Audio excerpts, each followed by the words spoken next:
there. Actually, Uh, maybe I'll light some incense and we'll get a little bit of a vibe going. okay, yeah, light some incense for sure. I'm recording, so this is great content. I've got like a little bud of incense. Oh, But nice. A no, little sandalwood. this one's called Palo Santo. It's probably the same thing. Hold on. Yeah, no worries. If finding a lighter or losing a lighter or looking for a lighter was an Olympic sport, I don't even think I'd have a challenger. I feel the same way, especially on fish tour. I lose them like it's my job. Well, Um, that's extenuating circumstances. anyway, what's up, world? John Shoot here with another Puff Creative podcast. Today, I have the pleasure of being with my friend Jeff Goldenberg. Jeff, how you doing today? Good, brother. How are you? It's so nice to see you. It's been a while. It's so nice to see you too, man. Uh, Jeff and I keep in touch. We met through the fish community. I believe it started on Twitter. Yep. Led to you actually coming to my home where I'm at right now and hanging out with me before a fish stick show. And then we hung out Yep. at the show too. So we had On the floor. yeah on the floor. Best way to like, get to know someone. yeah, right up front. So we had some we had a pretty great memory together. On top of that, Jeff is your CEO and co-founder of Abacus. Actually, I'm the chief strategy officer and Oh, co-founder, but same idea. yeah. So Jeff is also kind of a musician like me, runs a marketing agency. Tell us a little bit more about the Abacus, just higher level. Yeah, sure. Well, Peter, my co-founder, and I started it about 5 years ago. When we launched it, we wanted to be the best at Facebook advertising. So that's really what we were focused on, mainly the performance and the tech side of it. So we did that for about a year and got pretty good at it, but we were consistently getting like outdated creative, and that was weighing down the results that we were being measured on. Mainly TV ads repurposed for social or banner ads repurposed for social. And it was weighing down our results, and we would get judged on the results. So eventually we were like, we have to get really good at this mobile creative because it's completely different than the creative that we've used in the past, the format, the mindset, everything. And if we keep relying on other agencies or other clients just to give us the stuff, we're going to fail, and they're going to blame us and go do another year with the creative agency. And we were literally faced with the decision to either shut down or figure out this mobile creative. And we did the latter. So we searched for people who were really good at traditional creative, but also knew how things were changing and how the first 1 second and 5 seconds are so important now because people aren't captive, and they don't have to sit through everything. They can jump around as much as they want. Yep. So we did that, and it worked really well. Bringing the media performance piece and the creative together seemed to be a sweet spot. So we did a lot of that. How we ended up in the cannabis world, though, was we're based in Toronto, Canada. So we've been legal for about 2 years, recreationally legal. And just before that, companies started coming to us to either help them build a brand to take to market or come up with a go-to-market strategy for their rec brand. So that's what introduced us to the wild world of cannabis. Interesting. And in this process, you've launched a series of brands. You have, I believe it's High 12 brands. And your most recent venture, which we've been potentially collaborating on and having conversations about and trying to get traffic to your pages, is Dodi Blunts. And was going to see if you could just tell us just higher level about Dodi. For sure. Before we dive into so I guess it's worth talking about. I guess it's worth talking a little bit about high 12 for a second. Yeah, totally. After we had started making brands for clients, we were like, well, wouldn't it be cool if we made brands for ourselves? And we envisioned this sort of private label market where there was going to be the room in the ecosystem for a non-licensed brand holder, and that there was a couple examples already in the space. And California was obviously more evolved than Canada, having a 4 or 5 year head start. But that was our idea.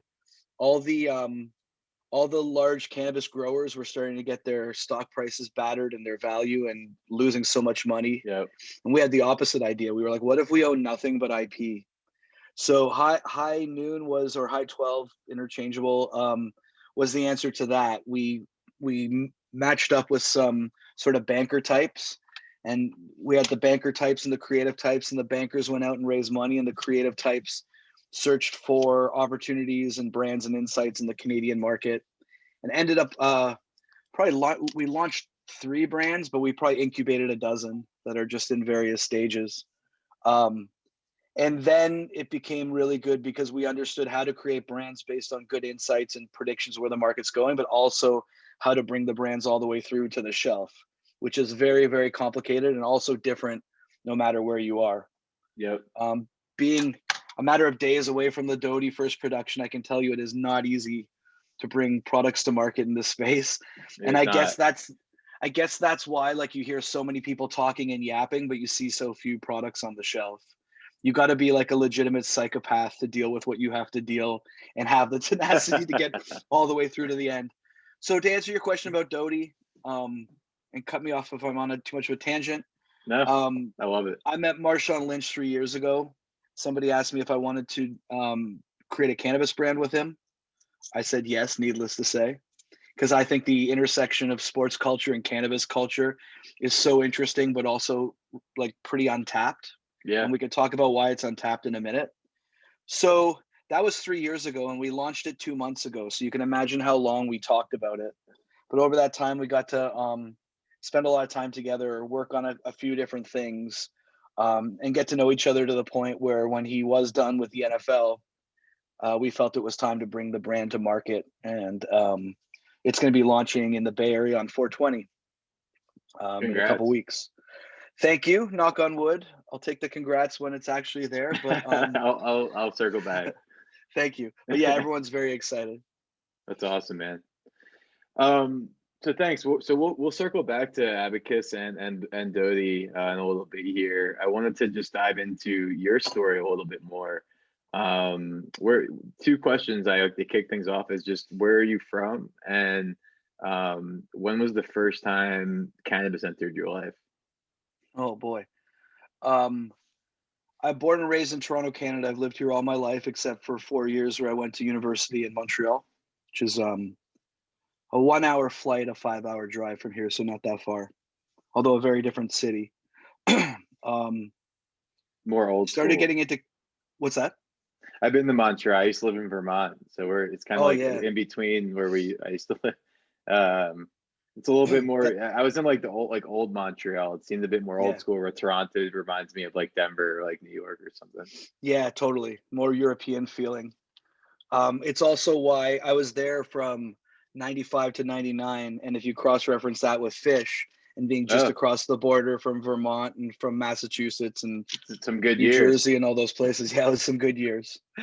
One of the craziest times was like taking a random ride from a guy to a show in Worcester, and driving through a snowstorm like all day. Oh man, like 20 miles an hour all day long. Super stressed out. Snowstorm. Super stressed out. And that was the night, no one's going to care other than me and you, but that was the night they played that 60-minute Runaway Jim. Oh. It was a pretty crazy what year series of was events. That? 96, 97. I'm not very good with years, but somewhere in that range. That's awesome. Yeah. So it's totally worth the trek. Totally. I started smoking weed like, I don't know, when I was 13, like just testing it out with friends. Yeah, same. It felt like everything was so like routine that like it was so cool to do it because it was like so exciting versus everything else that was going on. Yeah, went to a friend's house and we watched a Cheech and Chong movie. The first time. Cliche. Yeah. You should be in like a weed commercial, like it's seriously. like the most standard thing. But when you're 13, what do you know? You just like for sure. Yeah, no, it's just natural reaction. I'm not familiar with like was it hard for you to like access weed when you were younger, and like is it legal, right? Or like were you? It was definitely illegal. It's been illegal like up until 2 years ago, but for a very long time it was kind of decriminalized, or at least people didn't care. Yeah, I saw things were like more lenient up in Canada for some reason. I wasn't sure. For sure. I mean, if they want to get you, or if you did something else and it's part of it, that's part of it. But normally they didn't care. But when you're young, like let's say by the time we were 15, 16, 17, it's still hard to find. Like it's Were you everywhere, but you still don't know where to do it. And when I think back at it, it was actually the uncertainty of knowing whether you were going to get it or not that added to like sort of the sense of adventure. yeah. Can you compare that with like a product drop or something like that? Maybe in dispensary, like just building up that like anticipation or whatever. I think so. I think having brands that stay consistently interesting is really important. Because Yeah. historically the brands have been about consistency because that's what the stores have wanted. But I look at sort of the way that certain demographics shop in other areas of their life where things aren't always available. And it kind of makes me wonder what that hybrid is of like being the company that's pretty like available often, but still desirable because it's not like everyone can get it. So that's kind of Mm. one of the things I think about. Yeah, like consistently interesting. Right, exactly. And that's what we're doing with Dodi. So Dodi's more like a platform to access what Marshawn and his friends are into at the moment than about like always making this particular product or this particular form factor or this strain. That's So awesome. when thinking about it that way, it's like no one really smokes the same thing all week, all year long. So It's we'll kind have of like some you're hanging products. out with him, like Yeah, it's not just like his name on it. It's what him and his friends are into, and everything that we do, every piece of what we do goes through them. They all get tested. They have tons of options because everyone is interested in working with him. And by the end of it, we just know exactly what they like at the time, and we're also thinking ahead about other products in the future. Yeah, the first product is a diamond infused blunt. That's going to be available at a select number of stores on 420, and then we're just going to grow it from there, but not with the expectation that it's always the same and that's what we get rewarded for. This is more going to be about interesting drops and new products and getting inside of his head a little bit.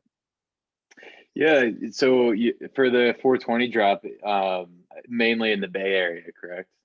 Exclusively in the Bay Area. So one of the things about Dodi is it's an Oakland brand. I think I had chatted with you about this earlier, and it took a Yeah, while yeah. for to realize this, but like people want bourbon from Kentucky. They don't want like their local Denver bourbon or their local Buffalo bourbon. And I was thinking, Oakland has the credentials to be the Napa of blunts or the Sonoma of blunts or the Kentucky of blunts. And that's when we had the idea to go all in on Oakland and export Oakland to the rest of the state, country, world, as opposed to changing it up depending on where we are. I So love that popular Oakland concept. strains, popular Oakland grow techniques, Oakland form factors, and then our Bay Area stores will get the new product first to test it and make sure people like it before it gets spread to the rest of it. So Any Oakland's sort of the stores, lab. any stores that you're allowed to shout out that folks might know of? Oh, we're going to be at the creme de la creme of stores, so you'll be able to find it. It's going to be on DodiBlunts.com in a couple weeks. Cool. There's also some delivery services, and you'll be able to order if you're in the Bay Area direct through the website and get delivered. Dodi delivery.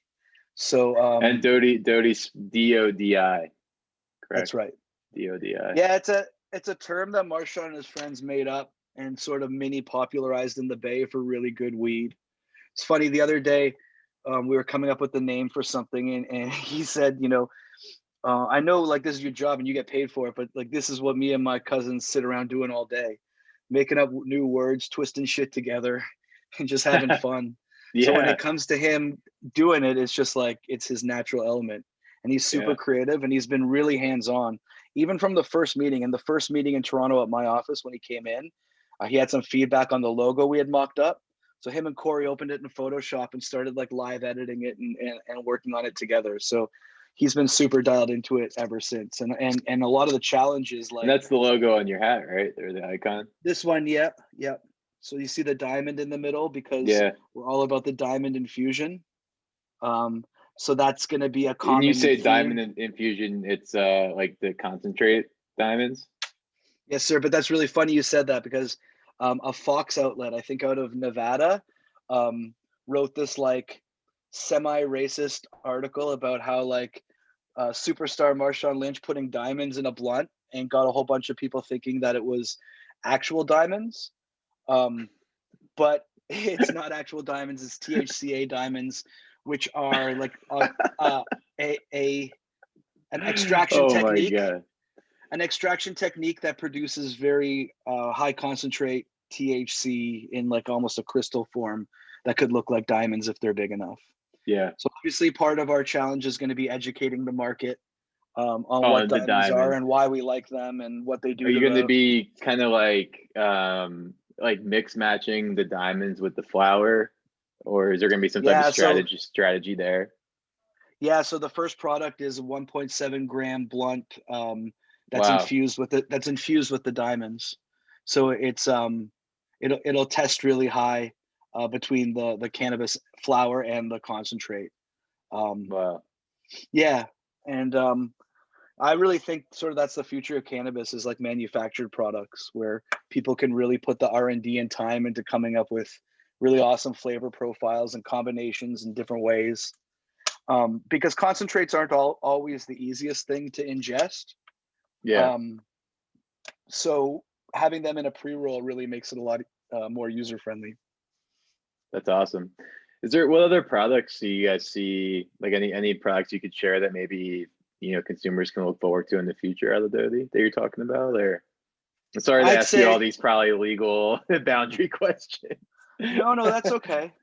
So the infused blunts and the infused pre-rolls is the first area that we're going to focus on. And we have a few different ideas for different products for different types of smokers. Okay. Um, Marshawn and his friends, they say they smoke big, so they're always smoking big blunts and with tons in it. Other people smoke small and smoke joints and like the smaller ones. So I think the hint that I'll give your show is in the future. There's I think the blunts and the pre rolls will come in a number of different sizes and form factors, but always be diamond infused. So even if Mm, it's little, it still gets you where you need to go. that's awesome. I don't know That's about you. awesome. Are you and your friends smoking together, or are you rolling Percy's? I'm not judging. I'm just curious. Like right now. Yeah, just like in general. Just I mean, lately I've only done personal. There's some pretty cool like accessories that have come out since COVID. Like we have a few clients who do like personal tips to blunts Oh, and that's cool. joints, which I think is Hmm. like cool. I was gonna bring that up on our meeting, like some of the cool accessories. That's um, interesting. yeah, yeah. So that seems to be becoming popular, and I've seen a few different technologies around that as well, which have been pretty cool. Like there's like a magnetic one I've seen. Hmm, Um, so like the one piece stays on the blunt the whole time, and everyone has their own magnet that kind of that's goes neat. onto it. I've seen another one, like a client of ours, like redoing her site for her right now. She does like all this custom artwork and like jewels and stuff on the Oh, thing, nice. so you get your own kind of style with it. And she has like That's pretty necklaces cool. and stuff. You like go to a festival or something like that. Yeah, that's Um, very cool. okay. Any other big announcements coming from you guys that you're excited to share? And no worries if not. Was I'm with excited other to share brands some of or the I'm excited to share some of the work we're doing with Last Prisoner Project in Dodi to because one of our missions is to help with social and criminal justice reform. We're coming up with ways as we speak to help some of the people that they get released from jail for nonviolent weed offenses to get their first step into the cannabis business oh, by that's awesome. apprenticing with us. Oh, Um, great. and it's just one step and it'll only help a few people to start, but really a commitment to figuring out what we can do to do our little piece to make things better because things aren't great where they're at right now, but you could see a bit of a light at the end of the tunnel. And we just like to help the light get here quicker. I guess the other thing that we're super passionate about is bringing sports and weed culture together. Because when you think sports, you think beer, beer, beer, and more beer, Yeah. maybe wine and alcohol. But I'm positive there's a lot of people out there who like sports and weed. So Yeah, I think there's what everyone I know, I feel like maybe like so I think what minus a we'd like to few. do is sort of help lead some like reductions in stigmas when it comes to sports and cannabis and some acceptance around it and maybe some new fun rituals around cannabis and sports where that isn't so sort of beer focused Yeah, and help do our part to bring the two together. I think that's what that's awesome. sort of the two things that get us the most excited. That's great. Yeah, those are the two things that get me out of bed in the morning. That's for sure. Nice. Um, Awesome. Yeah, Jeff, man, I really appreciate the time. I guess the last thing I'll end on is, am I going to see a fish anytime soon? Like, what are your thoughts there? So I have my ear to the ground a little bit, Okay. and I've heard that Mexico 2022 in February is being worked on. Okay. So there's the light at the end of the tunnel, and then who knows? I guess they still could do something at the end of the year in theory. Yeah. But I'm sort of thinking about the beach in February 2022 and circling that because that would hit the spot right about now. That was Mm, the last place I was before lockdown was in Cancun, and I could definitely use a little for sun. fish or No, it was just oh with fam. Yeah, oh nice. Yeah, man. I've never That's seen them there, but like 4,000 fans on the beach all lit up. Like, what could be I bad? I've gone. I went 2 years ago, or the second to last one, and yeah, I don't know how I it like ruined my live show experience because that was just so awesome. Well, we It's should like, both go in February. We could work and write it all off. yeah, I'm totally down. We can Just kidding, incorporate that. IRS. You didn't hear that. No, no, no, no, no. Well, Jeff, thank you so much for your time, man. It's a pleasure being friends with you. It's a pleasure having Likewise. this conversation and continue in our future conversations. Right on, man. To our listeners, keep an eye out for Jeff, Abacus Agency. Keep an eye out for the Dodi Blunts launch for 420. I will plug all the links and social media profiles into the podcast once we launch it prior. And Awesome. yeah, Jeff, have a great week, man. It's always a pleasure seeing you. Thanks for having me. Go enjoy your baby. I will.